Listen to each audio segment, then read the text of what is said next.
Vitamin D çatışmazlığının əlamətləri. Başın tərləməsi. Bu adətən körpələrdə müşahidə olunur, lakin yeniyetmələrdə və böyüklərdə də ola bilir.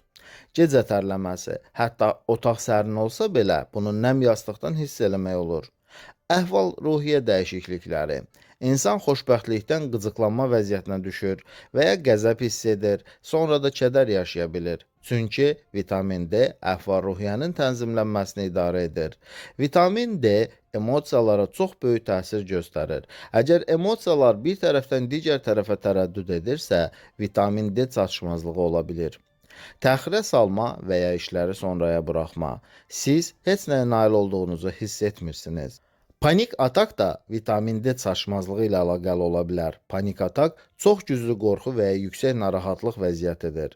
Küt ağrılar, çanaq nahiyəsində, beldə, yanlarda və ya dizlərdən yuxarıda, ayaqlarda ağrı. Vitamin D sümük formalaşması prosesi ilə sıx bağlıdır. Əzələ gücünün itirilməsi. Vitamin D birbaşa kalsiyuma təsir edir.